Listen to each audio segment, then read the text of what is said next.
নিশ্চয় আমি এমন একটা কোরআন তোমাদের মাঝে এসেছি, তোমাদের কথাবার্তা আছে, রাজনীতি আছে, অর্থনীতি আছে, সমাজনীতি আছে, যুদ্ধ আছে, সন্ধি আছে, দেশ শাসন আছে, প্রজাপালন আছে, কৃষি আছে, এমন কোন কথা নাই যা আমি কোরআনের ভিতরে আল্লাহ বলে দেয় নাই। এবার আপনি কোরআনকে ডাক দেন, হে কোরআন, অনেক কথাই তো বুঝলাম জানলাম, তাহলে তুমি কোন মাসে এসেছো? কোরআন জবাব দেয়, শাহরু রমাদান আল্লাযী উনজিলা ফীহিল কুরআন। আমি রমজান মাসে এসেছি। রাতে এসেছো না দিনে? কোরআন ডাক দেয়, বলে না, দিনে আসি নাই, রাতে এসেছি। ইন্না আনজালনাহু ফী লাইলাতিল কদর। আমি কদরের রাতে এসেছি। সুবহানাল্লাহ।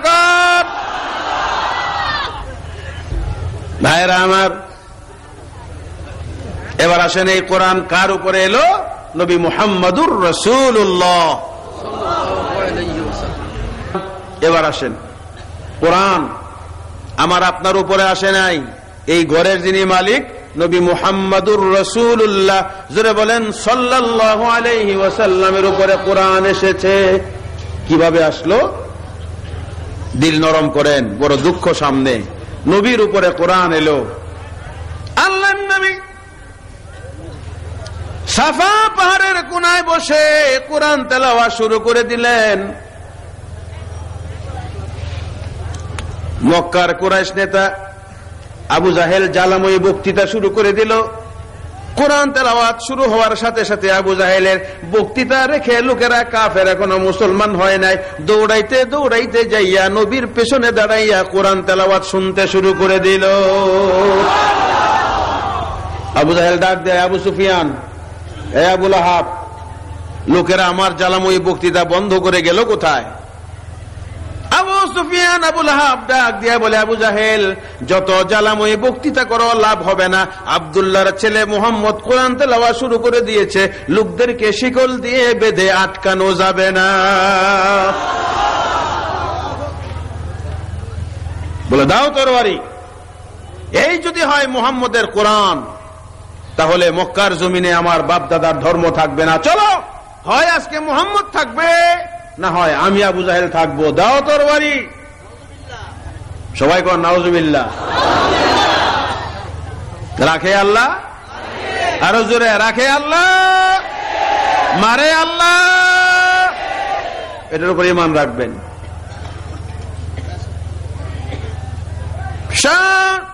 শয়তান আবু জাহেল শানিত তরবারি হাতে নিয়ে আল্লাহর নবীর কাছে যেতে শুরু করলো। কাফেররা দেখে সব পালিয়ে গেল। আবু জাহেল বড় ক্ষিপ্ত হয়ে গেছে, আমাদের কাউকে রক্ষা করবে না, সব কাফের চলে গেল। শয়তান আবু জাহেল আল্লাহর নবীর সামনে যাইয়া ধমক, এ মুহাম্মদ, বলেন সাল্লাল্লাহু আলাইহি ওয়াসাল্লাম। হুজুর কোরআন শরীফ বন্ধ করে দিলেন।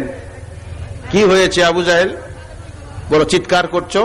বলে, কোরআন বন্ধ করো, মক্কার নেতৃত্ব দিব, বিশ্ব সুন্দরী তরুণী তন্নি রূপসী নাদুসী হরিণী যুবতী তোমার কদমে এনে দিব, ধন ভান্ডারের মালিক করে দিব, কিন্তু শর্ত হলো এই কোরআন প্রচার করতে পারবা না। আল্লাহ নবী ডাক দিয়ে বলেন, হে আবু জাহেল, ছোট্ট কয়েকটা লোভ হইতো তুমি আমাকে দেখাইলা, তার থেকেও বড়, অর্থাৎ এক হাতে আকাশ থেকে যদি সূর্য এনে দাও, আর এক হাতে আকাশ থেকে যদি চন্দ্র এনে দাও, তথাপি আল্লাহর কোরআন প্রচার করা থেকে এক পশম পরিমাণ আমি পিছপা হব না।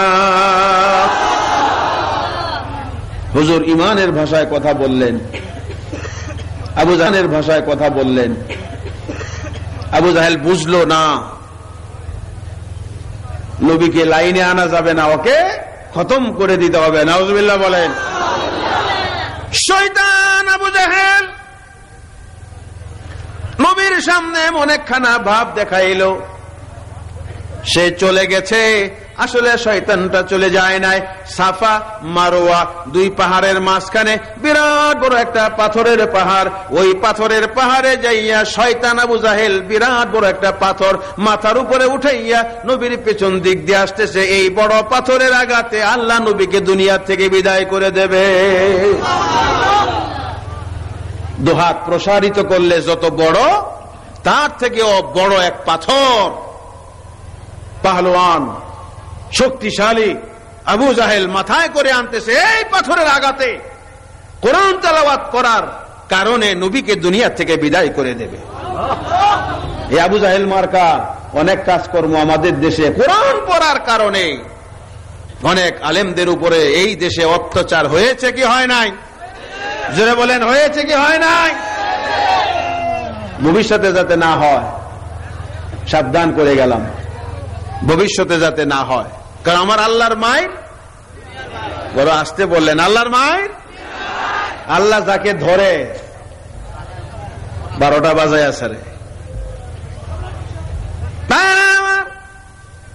কোরআনের বিরুদ্ধে, মাদ্রাসার বিরুদ্ধে, মসজিদের বিরুদ্ধে যে যত বড় পাহলুয়ান হও, দনবল জনবল যত শক্তি নিয়ে ময়দানে কাজ করো, আমার আল্লাহ বলেন আমি আল্লাহর শক্তির সামনে মশা পিঁপড়া আর রকেট এক সমান।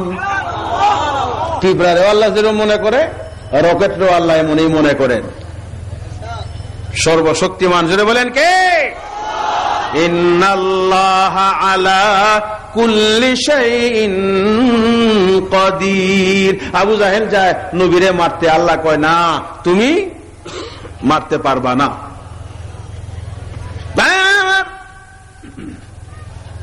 বিরাট বড় পাথর শয়তান আবু জাহেল মাথার উপরে উঠাইয়া পাহাড়ের পিছন দিক দিয়া পাহাড় ঘেঁষে পাথর মাথায় নিয়ে আসছে। আল্লাহ নবীকে পাথরের আঘাতে দুনিয়া থেকে বিদায় করে দেবে। একটা ছোট্ট মার্বেল কাঙ্কর, এই রেল লাইন আপনাদের পাশে, ছোট্ট একটা পাথর কাউকে মারলে মরেও তো যেতে পারে। আর এই বিরাট বড় পাথর আবু জাহেল নিয়ে আসতেছে, হুজুরের মাথায় মারবে। হে উম্মত, দিলটা নরম করে দেন, পাথরটা হুজুর যে একটু পরে খাবে, অবস্থাটা কি মনে করেন? আল্লাহ নবী কোরআন তেলাওয়াত করছেন, বাইরের খবর রাখেন না।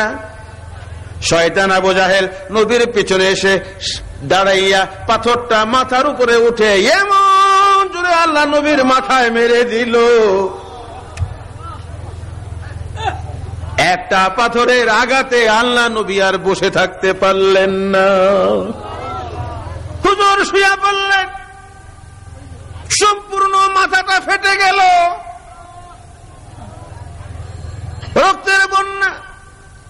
আল্লাহ নবী মাথার উপরে হাত দিয়ে ডাক দেয়, আবু জাহেল রে, কি সর্বনাশ করলা? এত বড় পাথর দিয়া মানুষ মানুষকে আঘাত করে না। হ্যাঁ আবু জাহেল, তাড়াতাড়ি করে আমার মাথার উপরে চাপা দিয়া ধরো। আমার মন বলছে আমি যদি মাথার উপর থেকে হাত সরিয়ে ফেলি, আমার মাথার মগজ বেরিয়ে জমিনে পড়ে যাবে। শয়তান আবু জাহেল বলে, এটাই তো চেয়েছিলাম, তোমাকে এইভাবে আমি মারতে চেয়েছিলাম। এমন কথা শুনে আল্লাহ নবী ভাবলেন শয়তান আবু জাহেল থেকে কোন রকমের সহযোগিতা পাওয়া যাবে না। পাথরের আঘাতে এত রক্ত ঝরেছে, আল্লাহ নবীর বড় পানি পিপাসা লেগে গেল। আল্লাহ নবী কাঁদতে কাঁদতে ডাক দিয়া বলেন, মক্কার জমিনে কে আছো রে? আমি নবীর এই বিপদের সময় এক গ্লাস পানি দিয়ে আমাকে কেউ সাহায্য করো।